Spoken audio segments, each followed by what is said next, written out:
அனைவருக்கும் இனிய காலை வணக்கம். பொள்ளாச்சி இலக்கிய வட்டத்தின் 130வது அமர்வுக்கு வந்திருக்கும் அத்தனை அன்பு நெஞ்சங்களையும் வருக வருக என வரவேற்கிறோம். அகனமர்ந்து ஈதல் நன்று,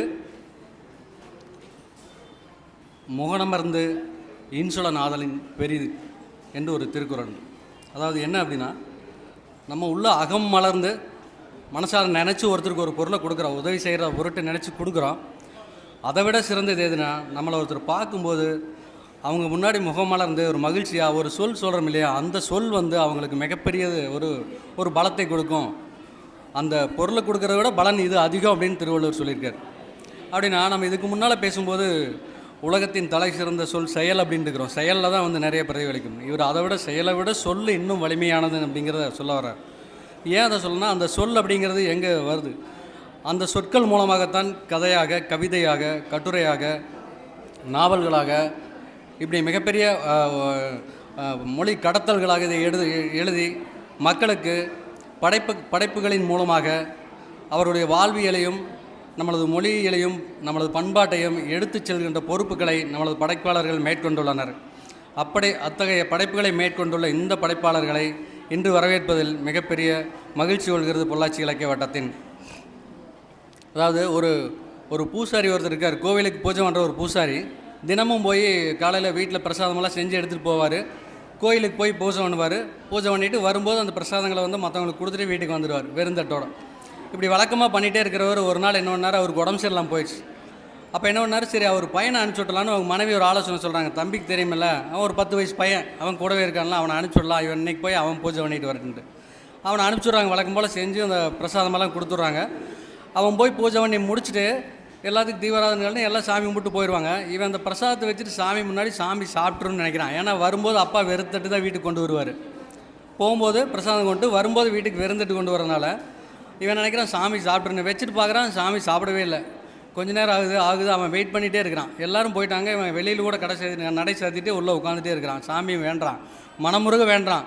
எப்படியாவது சாப்பிட்ரு, நீ போகலைன்னா நான் பூஜை ஒன்றும் சரியில்லைன்னு வீட்டில் சொல்லிடுவாங்க சாமின்னு அவன் வேண்டிகிட்டே இருக்கான். ஈவினிங் அவனோட வேண்டுதலுக்கு உருகி சாமி சாப்பிட்றது. அது ஒரு கதையாக வச்சுக்கும். அவன் சாப்பிட்டு வீட்டுக்கு வந்துடுறான். தட்டு எடுத்துகிட்டு வீட்டுக்கு வரான். சாயங்காலம் வரும்போது அவங்க அம்மாவுக்கு ஆச்சரியம், தம்பி என்ன பண்ண நீ பிரசாதம் கொண்டுனா, சாமி சாப்பிட்ருச்சுமா அப்படிமா. சாமி சாப்பிட்ருச்சா, பொய் சொல்லக்கூடாதா? இப்படி நம்ம இந்த மாதிரி இப்போது கோவிலில் வேலை செய்கிறவங்கெல்லாம் பொய் சொல்லக்கூடாது, உண்மை தான் சொல்லணும். வேறு யாருக்காவது கொடுத்துட்டியா நீ பிரசாதா அப்படின்னு கேட்கல. இல்லை நான் கொடுக்கல, சாமி தான் சாப்பிட்டுதும்பா. அவங்க அப்பா பக்கத்தில் வருது, தம்பி 40 வருஷமாக நான் பூஜை பண்ணிகிட்டு இருக்கிறேன், என்கிட்ட பொய் சொல்லக்கூடாது, நீ உண்மை சொல்லுன்னு திரும்பி பேசுகிறாங்க. அவர்கிட்ட கேட்குறாங்க. அவன் உண்மையை சொல்கிறாங்க, சாமி தான் சாப்பிட்டுது, நான் எதுவுமே பண்ணல, யாருக்கு கொடுக்கவே இல்லை. அவங்க நம்பலை. அவர் எப்படி நம்புவாங்க? அவர் போயிட்டு வழக்கமாக அவர் செஞ்சுட்டு இருக்கிற வேலை இல்லையா. திரும்பி அடுத்த நாள் அப்போ நம்ம என்னென்னு பார்க்க அவன் சொல்லிடுறேன், நீங்கள் வேணால் பாருங்கள் நீங்கள் அப்படின்னு சொல்லிடுவான். சரி, நான் அடுத்த நாள் இதே பிரசாதமெல்லாம் செஞ்சு எடுத்துகிட்டு போகும்போது அவன் கூட போவாங்க, பெற்றோர்களும் போவாங்க. கோயில் இதே மாதிரி பூஜையெல்லாம் முடிஞ்சதுக்கப்புறம் எல்லோரும் முடிஞ்சு அவன் கதவை சாத்திட்டு உட்காந்து சாமி முன்னாடி மனசு கண்ணை மூடி வேண்டுவான். அந்த சாமி சாப்பிடு. அப்படி ஒரு கதை படிச்சிருக்கு. என்ன சொல்ல வரோம்னா, நம்ம அன்றாடம் செய்கிற வேலைகள் இருந்தாலும் நம்மளோட ஈடுபாடு அதில் எந்த அளவுக்கு அதில் ஈடுபாடு செய்கிறோமோ அதனோட வெற்றி கிடைக்கும் இல்லையா. தெய்வத்தால் ஆகாதெனினும் முயற்சி தன் மெய்வருத்த கூலி தரும்னு திருவள்ளுவர் சொன்ன அந்த முயற்சிங்கிறத நான் இதில் கூட போட்டி பார்க்குறேன். நம்ம அன்னாடு பார்க்கக்கூடிய நிகழ்ச்சிகள் தான். இங்கிருந்து எழுதப்படுகிற கதைகளோ, கவிதைகளோ, கட்டுரைகளோ இதிலிருந்து எடுத்துக்கொள்ளப்படுகிற அந்த செய்திகளை தான் இவங்க எழுத்தாளர்கள், படைப்பாளர்கள்னு சொல்லப்படுகிறவர்களோட பார்வையும் எண்ணங்களும் அவர்களோட சிந்தனைகளும் வேறு விதமாக சற்றே மாற்றி யோசித்து அந்த படைப்புகளை தூக்கி நமக்காக படைக்கப்படுகின்றன. ஸோ அதை சொல்கிறக்காக இந்த கதையை நான் உங்களோட கோரிலேட் பண்ணி சொன்னேன். அத்தகைய படைப்பாளர்களை இன்று வரவேற்று மேடையேற்றி அவர்கள் படைப்புகளையும் படைப்பாளர்களையும் கொண்டாடுவதில் பொள்ளாச்சி இலக்கிய வட்டம் மிகப்பெரிய மகிழ்ச்சியையும் பேரன்பையும் கொள்கிறது. ஸோ இன்றைக்கி நம்ம புத்தகம் வெளியீட்டாளர்களை 2 நூல் அறிமுகம் இருக்கிறது. மீதி 2 கதை நூல்கள், கதை புத்தகங்களும் நூல் அறிமுகமாக இருக்கிறது. இன்று கவிஞர் செந்தூர் அவர்களை முதலில் மேடைக்கு அழைக்கிறேன். ஆதி வனத்தின் குருதி எனும் கவிதை தொகுப்பை வெளியிடுகிறார் கவிஞர் செந்தூர் அவர்கள். இவரது இயற்பெயர் செந்தில்குமார். கோவை மாவட்டம் சூலூர் வட்டம் சோமனூர் சேடபாளையம் கிராமத்தில் பிறந்தவர். தற்போது பொள்ளாச்சியில் வசிக்கிறார். ரெட்டியாரூர் நல்லமுத்து கவுண்டர், நாச்சிமுத்து கவுண்டர் மேல்நிலைப்பள்ளியில் 2009ஆம் ஆண்டு முதல் தமிழாசிரியராக பணியாற்றி வருகிறார். மாணவர்களிடம் வாசிப்பு பழக்கத்தை உருவாக்க பல்வேறு செயல்பாடுகளை முன்னெடுக்கிறார்.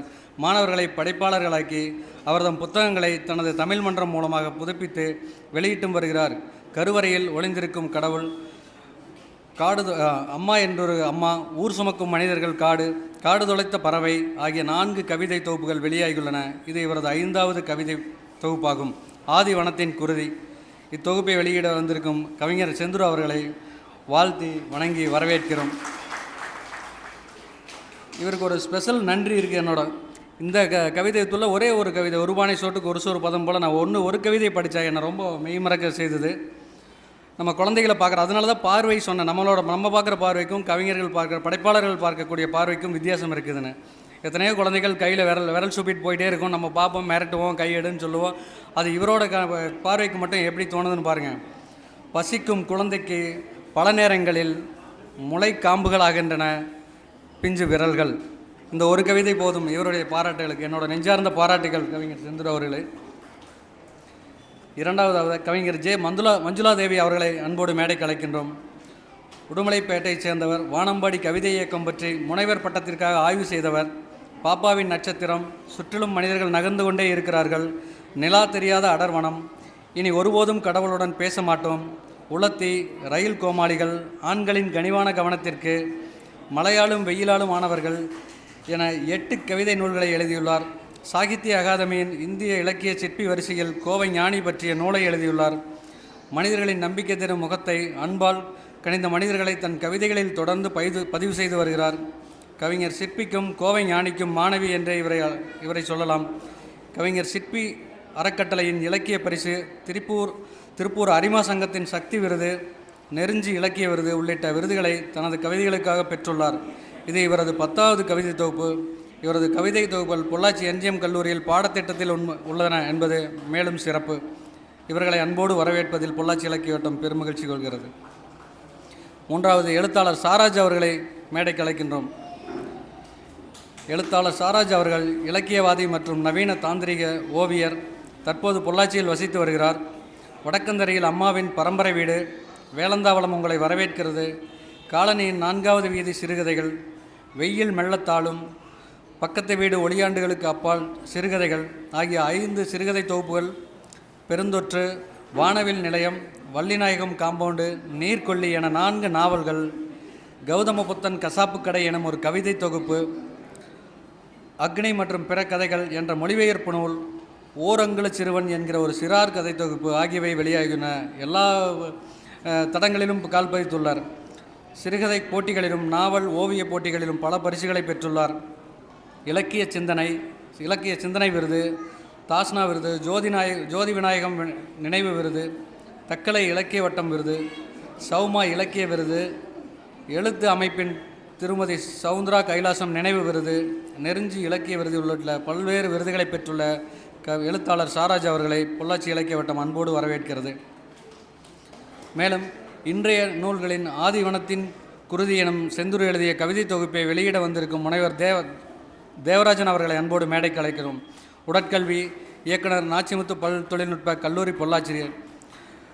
இந்த கவிதை தொகுப்பினை பெற்றுக்கொள்ள வந்திருக்கும் அரிமாசி ராஜசுந்தரம் அவர்களை அன்போடு மேடைக்கு அழைக்கிறோம். துணைத் தலைவர், உடுமலை வரலாற்று ஆய்வு நடுவ மையம். மேலும் நூல் அறிமுகம் செய்ய வந்திருக்கும் சரவணன் அவர்களையும் அன்போடு மேடைக்கு அழைக்கிறோம். முதுகலை தமிழாசிரியர், கதிரி மில்ஸ் மேல்நிலைப்பள்ளி, கோவை. மேலும் கவிஞர் மஞ்சுளா தேவி எழுதிய 2 கிராம் யானை கவிதை தொகுப்பை நூல் அறிமுகம் செய்ய வந்திருக்கும் ரமேஷ்குமார் அவர்களை வருக என வரவேற்கிறோம். தலைவர், விதை இலக்கிய அமைப்பு, பாலக்காடு, ரமேஷ்குமார் அவர்கள். கவிஞர் லீலா அவர்களையும் வருக என வரவேற்கிறோம். சாராஜ் அவர்கள் எழுதிய மாதீஸ்வரி நாவலை நூல் அறிமுகம் செய்ய வந்திருக்கும் முனைவர் உமா மகேஸ்வரி அவர்களையும் வருக என வரவேற்கிறோம். இவர்களெல்லாம் நம்மளோட பொள்ளாச்சி இலக்கிய வட்டத்தின் வாடிக்கையான பேச்சாளர்கள். அதனால் அவர்களோட இருக்கியவரவே இருப்பாங்க. சாராஜ் அவர்களின் பகல் இரவுகளை கொண்டு வருகிற பறவை சிறுகதை தொகுப்பை நூல் அறிமுகம் செய்ய வந்திருக்கும் பிரியா சந்திரன் அவர்களையும் வருக வரவேற்கிறோம். மேலும் இந்த ஞாயிற்றுக்கிழமையில் தனது சொந்த வெறுப்புகளை ஒதுக்கி வைத்துவிட்டு தன்னோட வேலைகளெல்லாம் விட்டு அகத்தேடலின் காரணமாக தமிழ் இலக்கியத்தின் மீதும் தமிழர்கள் மீதும் ஆர்வம் கொண்டுள்ள இந்த இலக்கிய உணவுகளை பகிர வந்திருக்கும் அத்துணை அன்பு நெஞ்சங்களையும் வருக வருக என வரவேற்று பெருமகிழ்ச்சி கொள்கிறேன். வருக. மேலும் ஒரே ஒரு குறிப்பு, இந்த மைக்கு வந்து ஒற்றைக்கால் தான் இருக்குது, ஆனால் ஸ்ட்ராங்காக நின்றுக்கும். அதனால் யாருமே இந்த மைக்கை பிடிச்சி தொங்காதீங்க, மைக்கை பிடிச்சி பேசாதீங்க. இதை விட்டுட்டிங்கன்னா புகைப்படம் எடுப்பதற்கு வசதியாக இருக்கும். இது ஒரு வேண்டுகோள் என்னோடது. நன்றி, மகிழ்ச்சி, வணக்கம்.